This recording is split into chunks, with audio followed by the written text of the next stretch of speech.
चलिए आज हम लोग इस वीडियो में धातु के रासायनिक गुण के बारे में जानते हैं कि धातु का रासायनिक गुण क्या है ना।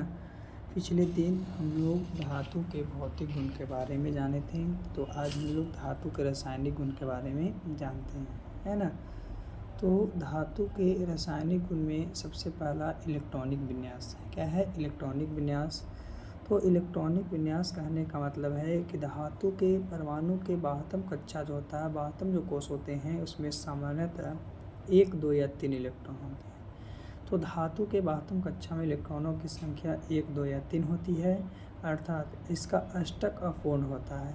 यही कारण है कि धातुएं अपना तत्व की अपेक्षा अधिक क्रियाशील होती है। धातु जो है अन्य तत्वों की अपेक्षा क्या है? अधिक क्रियाशील है। दूसरा है कि इलेक्ट्रॉन त्यागने की प्रवृत्ति। क्या है? इलेक्ट्रॉन त्यागने की प्रवृत्ति। तो धातुएं क्या है कि सामान्य धातुएं इलेक्ट्रॉन त्याग करके धन आयन बनाने की प्रवृत्ति होती है। किसकी? धन आयन बनाने की प्रवृत्ति। 2 है। पहला क्या है? सबसे पहला कि इलेक्ट्रॉनिक विन्यास के बाह्यतम कक्षा में इलेक्ट्रॉनों की संख्या जब भी होगी तो 1, 2 या 3 होगी, तब वो धातु होगा। अगर 1, 2 और 3 के अलावा लेकिन एक आपका हाइड्रोजन है ना, जिसके बाह्यतम कक्षा में 1 ही है, फिर वो क्या है? आपका अधातु है। दूसरी बात है कि इसमें इलेक्ट्रॉन त्याग करने की प्रवृत्ति होती है, और जब इलेक्ट्रॉन को त्याग कर देते हैं तो इस पर कौन सा धन हो जाता है, यानी प्लस चार्ज हो जाता है, तो ये धन आयन बनाते हैं, है ना। चलिए, तो ये था 2 गुण धातु के रासायनिक गुण। चलिए आगे हम लोग तीसरे के बारे में जानते हैं कि तीसरा क्या है गुण, है ना। तो 2 गुण हम लोग जान चुके हैं, तीसरा गुण। तो धातु जो है अगर क्या है कि ऑक्सीजन के साथ अभिक्रिया करता है। क्या है? ऑक्सीजन के साथ अभिक्रिया करता है। तो जितने भी धातुएं जो है आपका ऑक्सीजन के साथ अभिक्रिया करता है, तो ऑक्सीजन के साथ अभिक्रिया करने के बाद वो हमेशा धात्विक ऑक्साइड बनाता है, और यही अभिक्रिया को हम लोग दहन अभिक्रिया कहते हैं। एक क्वेश्चन अक्सर पूछा जाता है, बार बार पूछा जाता है कि जब धातु जो है किसी धातु जो है जब ऑक्सीजन से अभिक्रिया करता है तो क्या बनाता है? धात्विक ऑक्साइड बनाता है। और इस प्रकार की अभिक्रिया को क्या कहते हैं? तो इस प्रकार की अभिक्रिया को हम लोग दहन अभिक्रिया कहते हैं। पूछेगा निम्न में से कौन सा आपका दहन अभिक्रिया है, तो हम लोग बता सकते हैं एक धातु और एक ऑक्सीजन रहेगा। तो धातु जब भी ऑक्सीजन से अभिक्रिया करता है तो आपका धात्विक ऑक्साइड का निर्माण करता है। तो धात्विक ऑक्साइड जो होता है आपका, इसका जो प्रकृति होता है वो क्षारीय होता है ना। और जो धातु जल में विलय होते हैं, जो धातु कुछ हैं जो कि क्या है? जल में विलय हैं, वे जल के साथ अभिक्रिया करके क्षार का निर्माण करते हैं। जल के साथ अभिक्रिया करते हैं तो किसका? क्षार का निर्माण करते हैं, है ना। तो याद रखना है कि ऑक्सीजन जब भी आपका धातु से अभिक्रिया करेगा तो धात्विक ऑक्साइड का निर्माण करेगा। किसका निर्माण करेगा? धात्विक ऑक्साइड का। और इस प्रकार की अभिक्रिया को हम लोग क्या कहेंगे? तो इस प्रकार की अभिक्रिया को दहन अभिक्रिया कहेंगे। क्या कहेंगे? दहन अभिक्रिया कहेंगे, है ना। तो याद रखना है क्या कि धातु जो है जब भी ऑक्सीजन के साथ अभिक्रिया करता है तो धातु ऑक्साइड बनाता है। और इस प्रकार की जो आपका अभिक्रिया है, इस प्रकार की अभिक्रिया को हम लोग क्या कहते हैं? दहन कहते हैं। क्या कहते हैं? दहन कहते हैं। चलिए इसके बारे में हम लोग एक आध एग्जाम्पल को देखते हैं। एक आध एग्जाम्पल के माध्यम से हम लोग को पता चलेगा कि क्या है और क्या नहीं है, इसका क्या एग्जाम्पल हो सकता है। चलिए देखते हैं। तो हम लोग जानते हैं क्या कि अगर अधिक अभिक्रियाशील है, तो अधिक अभिक्रियाशील अगर कोई है तो ऑक्सीजन के साथ जब अभिक्रिया करेगा तो समान ताप पर। कौन सा चीज़ पर? समान ताप पर। अगर कम अभिक्रियाशील है तो गर्म करेंगे तो आपका अभिक्रिया करेगा, और अन्य धातु अधिक ताप पर अभिक्रिया करेगा। यानी ऑक्सीजन के साथ अभिक्रिया की प्रबलता को जब देखते हैं, यानी ऑक्सीजन के साथ जो कोई भी आपका अभिक्रिया करता है तो वो धातु की रासायनिक अभिक्रियाशीलता पर करता है। किस पे? रासायनिक अभिक्रियाशीलता पे करता है। कौन करता है? तो जो भी ऑक्सीजन के साथ अभिक्रिया करता है, जो भी धातु है, और अगर ऑक्सीजन के साथ अभिक्रिया करता है तो किस पे निर्भर करता है? वो आपकी अभिक्रियाशीलता पर। और अत्यधिक अभिक्रियाशील रहेगा तो सामान्य ताप पर करेगा, कम अभिक्रियाशील रहेगा तो गर्म करने पर करेगा, और अन्य धातु रहेगा तो अधिक ताप पर करेगा, है ना। तो ये 3 याद रखना है पॉइंट। कितना? कि बहुत ज़्यादा अभिक्रियाशील है, अत्यधिक अभिक्रियाशील है तो नॉर्मल टेम्परेचर पर अभिक्रिया कर लेगा। अगर कम अभिक्रियाशील है तो गर्म करेंगे तब करेगा। इसके अलावा अगर कोई अन्य धातु है तो ये जो है अधिक टेम्परेचर पर बहुत ज़्यादा ताप पर क्या होगा आपका अभिक्रिया करता है ना। इसलिए कुछ जैसे कि हम लोग बोलते हैं ना कि सोडियम को हम लोग छुपा कर क्यों रखते हैं, क्योंकि अधिक अभिक्रियाशील ये समान ताप पर नॉर्मल टेम्परेचर पर भी क्या करता है, आग लगा लेता है ना। तो इस तरह से चलिए आगे हम लोग चलते हैं। तो ये 3 चीज़ याद रखना है हमेशा कि अगर अत्यधिक अभिक्रियाशील अगर कोई धातु है तो नॉर्मल टेम्परेचर पर आपका अभिक्रिया कर लेगा। अगर कोई कम अभिक्रियाशील धातु है तो गर्म करेंगे तब अभिक्रिया करेगा। लेकिन और इसके अलावा कोई अन्य धातु है तो बहुत ज़्यादा अगर उसको हम लोग गर्म करते हैं तो गर्म करने के बाद क्या करता है, अभिक्रिया करता है ना। यानी कि धातु की रासायनिक अभिक्रियाशीलता पर ये क्या करता है, निर्भर। जैसे देखते हैं कि सोडियम और पोटेशियम, बता रहे थे सोडियम और पोटेशियम क्या है, ये अत्यधिक आपका क्या है, अभिक्रियाशील है ना। तो ये नॉर्मल टेम्परेचर पर भी आपका अभिक्रिया करता है, यानी ये जो सामान्य ताप पर वायु में उपस्थित ऑक्सीजन के साथ अभिक्रिया करके जलने लगता है। और इसीलिए ना इन धातुओं को मिट्टी के तेल में डुबा कर रखते हैं। किसमें, मिट्टी के तेल में डुबा रख कर रखते हैं, है ना। क्योंकि सोडियम और पोटेशियम जो है अत्यंत अभिक्रियाशील, और हम बताएं कि जो अत्यंत अभिक्रियाशील है, बहुत ज़्यादा अभिक्रियाशील है, वो समान ताप पर भी नॉर्मल टेम्परेचर पर भी आपका अभिक्रिया करना प्रारंभ कर देता है। इसीलिए इन धातुओं को मिट्टी के तेल में डुबो कर रखा जाता है। किसको किसको, तो सबसे पहले तो सोडियम हो गया, उसके बाद क्या हो गया, पोटेशियम हो गया, है ना। इसको हम लोग क्या करते हैं कि मिट्टी के तेल में डुबा कर रखते हैं। अगर नहीं रखेंगे तो ये क्या है, नॉर्मल टेम्परेचर पर अभिक्रिया करके क्या कर लेगा, आग लगा ले, क्या कर लेगा, आग लगा लेगा। तो सोडियम और पोटेशियम के बारे में चलिए आगे हम लोग देखते हैं कि ऑक्सीजन के साथ अभिक्रिया, जैसे कि सोडियम अभी देखें पीछे सोडियम था 4Na और प्लस O2 कौन सा टेम्परेचर पर, समान ताप पर, जिसका आपका अभिक्रिया दिया गया है कि अगर Na जो है O2 के साथ अभिक्रिया करेगा तो नॉर्मल टेम्परेचर पर। और दूसरी बात हम लोग जाने कि कोई धातु जो है अगर ऑक्सीजन के साथ अभिक्रिया करता है तो सोडियम ऑक्साइड बनाता है, मतलब कि धातु ऑक्साइड बनाता है। तो सोडियम धातु था तो सोडियम ऑक्साइड बना लिया। उसी तरह से पोटेशियम धातु है तो पोटेशियम धातु अगर ऑक्सीजन से करेगा तो पोटेशियम ऑक्साइड। चलिए आगे चलते हैं, ऑक्सीजन के साथ अभिक्रिया। अभी हम लोग किसके बारे में जान रहे थे, तो अभी हम लोग धातु के बारे में ही जान रहे थे, है ना। देखिए तो क्या है कि कौन का धातु अभिक्रिया करता है ऑक्सीजन से, तो क्या होता है, ऑक्साइड बनाता है। देखिए जैसे कि मैग्नीज है, तो मैग्नीज समान ताप पर ऑक्सीजन से अभिक्रिया नहीं करता है। क्यों नहीं करता है, परंतु गर्म करने पर यह तेज प्रकाश और अधिक ऊष्मा के साथ जलता है। तो मैग्नीज जो है आपका क्या है कि नॉर्मल टेम्परेचर पर नहीं किया, क्यों, क्योंकि ये ज़्यादा अभिक्रियाशील नहीं है। लेकिन इसको गर्म करते हैं तो क्या है, करता ना है, क्या है कि ये गर्म करने पर तेज प्रकाश देता है और उसके साथ साथ अधिक ऊष्मा को भी प्रदान करता है तथा मैग्नीज ऑक्साइड का निर्माण करता है। बताए थे कि कोई भी धातु अगर है तो ऑक्साइड का निर्माण करेगा, तो मैग्नीज अगर ऑक्सीजन के साथ करेगा तो मैग्नीशियम ऑक्साइड का निर्माण करेगा। उसी तरह से लौह धातु हो गया, शुष्क वायु में गर्म करने पर, बहुत ज़्यादा गर्म करने पर भी नहीं जलती है, परंतु आर्द्र वायु में, लेकिन हम लोग आर्द्र जो वायु है, ह्यूमिड एयर होता है, उसमें लंबे समय तक रखते हैं तो ये ऑक्सीकृत हो जाती है। और ऑक्सीकृत होने के बाद इसमें क्या होता है, जंग लग जाता है ना। तो कुछ है जो कि हम बताएं कि जो सबसे अधिक अभिक्रियाशील है वो नॉर्मल टेम्परेचर पर, जो आपका उससे कम मतलब कम है वो क्या है आपका थोड़ा सा बढ़ाएंगे तो, लेकिन अधिक गर्म करने पर भी क्या हो जाएगा, कोई भी चीज़ आपका हो जाएगा। ज़रूरत से ज़्यादा गर्म करेंगे तो अभिक्रिया कर ही लेगा ना। चलिए आगे हम लोग चलते हैं। तो ये भी जानें कि ऑक्सीजन के साथ अगर कोई भी धातु अभिक्रिया करता है तो धातु को ऑक्साइड बनाता है। जैसे कि अभी मैग्नीशियम को ऑक्सीजन के साथ अभिक्रिया किए तो मैग्नीशियम ऑक्साइड बनाया, है ना। तो इस तरह से लौह धातु है तो लौह ऑक्साइड का निर्माण करेगा, कोई भी लौह धातु है अगर धातु से करेगा तो इस तरह से आपका ऑक्सीजन के साथ अभिक्रिया है। चलिए आगे अब हम लोग देखते हैं आगे क्या है और क्या नहीं है।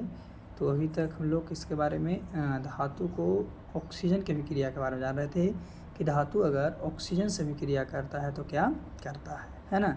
चलिए आगे देखते हैं क्या है क्या नहीं। तो अब हम लोग जल के साथ अभिक्रिया को देखते हैं। अगर धातुएं हैं जल के साथ अभिक्रिया करता है तो कोई भी धातु अगर जल के साथ अभिक्रिया करेगा तो धातु हाइड्रोक्साइड बनाएगा। जैसे कि अगर क्या था कि ऑक्सीजन के साथ कर रहा था तो ऑक्साइड बना रहा था, है ना, धातु एक ऑक्साइड बना रहा था। लेकिन जब जल के साथ अभिक्रिया करेगा तो धातु हाइड्रोक्साइड का निर्माण करेगा और उसके साथ साथ हाइड्रोजन गैस का निर्माण करेगा। किसका, हाइड्रोजन गैस का निर्माण करेगा। तो जितने भी धातु हैं सभी धातुएं जल के साथ अभिक्रिया नहीं करती है, यानी जितने हैं सब के सब नहीं करता है जल के साथ अभिक्रिया, परंतु जो क्षारीय धातु है वो जल के साथ अभिक्रिया करता है। कौन सा धातु? तो क्षारीय धातु है ना, वही जल के साथ अभिक्रिया करता है। सब के सब जो धातु जल के साथ अभिक्रिया नहीं करता है। और ये अभिक्रिया करने के बाद क्या होना था? धातु हाइड्रोक्साइड प्लस हाइड्रोजन गैस, यानी कि अगर धातु है ऑक्साइड है, धातु ऑक्साइड और जल अभिक्रिया करता है तो किसका निर्माण करता है? तो धातु हाइड्रोक्साइड और प्लस क्या है? हाइड्रोजन, यानी ये दोनों घुलता है। तो घुलनशील के बाद क्या है? अभिक्रिया क्या घुल गया, तो घुलने के बाद एक आपका क्या हो गया कि धातु हाइड्रोक्साइड बन गया, और एक जो है कि आपका किसका? हाइड्रोजन का निर्माण कर दिया। किसका निर्माण कर दिया? हाइड्रोजन का। तो ये हमेशा याद रखिए कि जल के साथ अभिक्रिया करेगा तो कौन से गैस का निर्माण होगा? हाइड्रोजन गैस का निर्माण होगा बनेगा, तो धातु हाइड्रोक्साइड बनेगा, है ना। लेकिन ये भी याद रखना है कि सभी की सभी धातुएं जल के साथ अभिक्रिया नहीं करती है, हाँ, परंतु क्षारीय धातु करती है। चलिए आगे। तो सोडियम और पोटेशियम देखते हैं, सोडियम और पोटेशियम को, क्योंकि पीछे तो हम लोग देखे थे सोडियम और पोटेशियम साथ ऑक्सीजन से भी क्रिया कर रहा था, तो ये जल से भी क्रिया करेगा तो क्या होगा? तो सोडियम एवं पोटेशियम की जल से भी क्रिया होती है, तो ये दोनों धातुएं जो है शीतल जल के साथ, यानी ठंडे जल के साथ अभिक्रिया करके संगत धातु के हाइड्रोक्साइड का निर्माण करती है, और अत्यधिक ऊष्मा ऊर्जा के साथ हाइड्रोजन गैस मुक्त। जैसे कि आपको बताया गया था कि कोई भी धातु है अगर किसके साथ? जल के साथ अभिक्रिया करती है तो हाइड्रोक्साइड का निर्माण करता है। तो जैसे देखिए पोटेशियम है, जल के साथ करेगा तो पोटेशियम हाइड्रोक्साइड, और प्लस कौन सा गैस? तो हाइड्रोजन गैस, है ना। फिर है सोडियम, तो सोडियम है वो भी अगर करेगा जल के साथ अभिक्रिया तो सोडियम हाइड्रोक्साइड बनाएगा और हाइड्रोजन गैस। लेकिन दोनों जब भी क्रिया करेगा कैसे जल के साथ? तो वो ठंडे जल के साथ करेगा, और हाइड्रोजन गैस मुक्त करने के साथ साथ ये दोनों जो है आपका उष्मीय ऊर्जा को भी प्रदान करेगा। चलिए आगे चलते हैं। तो मैग्नीशियम धातु के बारे में, तो मैग्नीशियम धातु जो है सामान्य एवं शीतल जल के साथ अभिक्रिया नहीं करता है। मैग्नीशियम जो है आपका सामान्य यानी नॉर्मल पानी या ठंडे पानी के साथ अभिक्रिया नहीं करता, लेकिन ये जो गर्म पानी के साथ अभिक्रिया करता है, और गर्म पानी के साथ अभिक्रिया करने के बाद मैग्नीशियम हाइड्रोक्साइड का एवं हाइड्रोजन गैस का निर्माण करता है। किसका किसका? तो मैग्नीशियम हाइड्रोक्साइड का और हाइड्रोजन गैस का निर्माण करता है। कौन? मैग्नीशियम। तो याद रखना है कि मैग्नीशियम कौन से पानी के साथ अभिक्रिया करता है? तो गर्म पानी के साथ अभिक्रिया करता है, और अभिक्रिया कर दिया पानी के साथ तो हाइड्रोक्साइड तो बनेगा, उसके साथ साथ हाइड्रोजन गैस मुक्त होगा। एल्युमिनियम आयरन जिंक के जल के साथ अभिक्रिया, एल्युमिनियम की, आयरन की और जिंक की जल के साथ अभिक्रिया देखते हैं, तो ये तीनों धातुएं जल से अभिक्रिया नहीं करती, नहीं एल्युमिनियम, नहीं आयरन, नहीं जिंक, तीनों में से कोई भी नहीं कर, लेकिन ये जल वाष्प के साथ अभिक्रिया करती है। जल के साथ नहीं करेगा लेकिन जल वाष्प के साथ करेगा, और जल वाष्प के साथ करने के बाद धातु ऑक्साइड बनाता है। जैसे कि अगर क्या है जल के साथ कर रहा था तो हाइड्रोक्साइड बना रहा था, लेकिन एक जल वाष्प के साथ करेगा तो धातु ऑक्साइड बनाएगा, और उसके बाद किसका? हाइड्रोजन गैस का निर्माण करेगा। किसका? हाइड्रोजन गैस का निर्माण करेगा। तो ये याद रखने वाली बात है कि एल्युमिनियम, आयरन और जिंक जो है आपका जल वाष्प के साथ, मैग्नीशियम है जो गर्म जल के साथ, सोडियम और पोटेशियम धातु के ठंडे जल के साथ ये अभिक्रिया करता है ना। और जल वाष्प के साथ जो अभिक्रिया करता है वो धातु ऑक्साइड बनाता है। क्या बनाता है? धातु ऑक्साइड बनाता है, और उसके साथ हाइड्रोजन गैस बनती है। चलिए आगे एग्जाम्पल देखते हैं इसका, है ना। जैसे ये जल के साथ अभिक्रिया हो गया तो धातु जल के साथ अभिक्रिया किया, धातु ऑक्साइड बनाया और हाइड्रोजन, है ना। और लेकिन धातु वाष्प के साथ, है ना, या तो क्या बनाया? धातु ऑक्साइड बनाया और हाइड्रोजन गैस है। लेकिन कुछ ऐसे जो जल के साथ अभिक्रिया ही नहीं करती है, जैसे लेड, फिर हो गया सिल्वर, गोल्ड, कॉपर आदि धातुएं। तो लेड, सिल्वर, गोल्ड, कॉपर आदि धातुएं जो हैं जल के साथ आपका अभिक्रिया नहीं करता है। किसके साथ? जल के साथ आपका अभिक्रिया नहीं करता। कौन कौन? लेड, सिल्वर, गोल्ड, कॉपर, हाँ, है ना। और भी बहुत से ऐसे धातुएं जल के साथ अभिक्रिया नहीं करता है ना। दूसरी बात पोटेशियम और क्या था? सोडियम था, जो कि ठंडे जल के साथ था, है ना। तो धातु जो है जल के साथ अगर अभिक्रिया करेगा तो धातु ऑक्साइड। चलिए आगे चलते हैं। अम्ल के साथ अभिक्रिया देखते हैं, अम्ल के साथ क्या अभिक्रिया है, अम्ल के साथ क्या अभिक्रिया के बारे में। तो सामान्य धातुएं जो है तनु अम्ल के साथ अभिक्रिया करती हैं, तनु अम्ल के साथ क्या करती है? अभिक्रिया करती है। और संगत धातुएं के लवण और हाइड्रोजन गैस, यानी कि जब वो तनु अम्ल के साथ अभिक्रिया करेगा तो धातु के लवण बनाएगा, यानी संगत लवण बनाएगा, और उसके साथ साथ हाइड्रोजन गैस उत्पन्न करेगा। कौन सा गैस? हाइड्रोजन। जैसे धातु प्लस तनु अम्ल तो संगत लवण और प्लस हाइड्रोजन। चलिए आगे चलते हैं। अम्लों के साथ अभिक्रिया, है ना। तो सोडियम धातु जो है तनु हाइड्रोक्लोरिक अम्ल के साथ क्रिया करके सोडियम क्लोराइड हाइड्रोजन गैस हम बताए थे, है ना, कि लवण बनाएगा। तो सोडियम जो क्लोराइड है वो क्या है, आपका लवण है, और उसके साथ हाइड्रोजन गैस, तो तनु अम्ल कहने का मतलब हाइड्रोक्लोरिक अम्ल हो गया, है ना। उसी तरह से अगर पोटेशियम आपका तनु सल्फ्यूरिक अम्ल से अभिक्रिया करता है तो ये पोटेशियम सल्फेट और हाइड्रोजन गैस का यानी कि सल्फेट जो बनाया वो भी आपका लवण का निर्माण किया।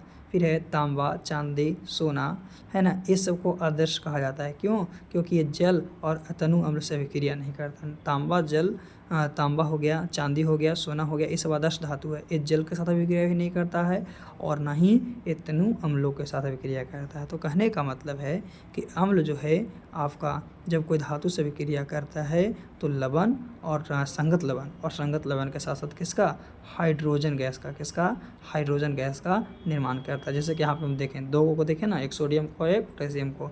तीन देखें कि तांबा, चांदी और जो सोना है वो आदर्श धातु है, किसी चीज़ से क्या करता, आपका अभिक्रिया नहीं करता।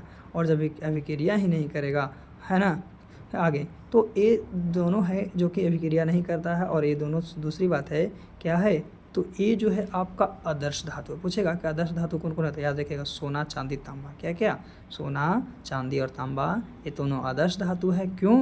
क्योंकि ये न जल से अभिक्रिया करता है और न ही अम्ल से। चलिए आगे चलते हैं।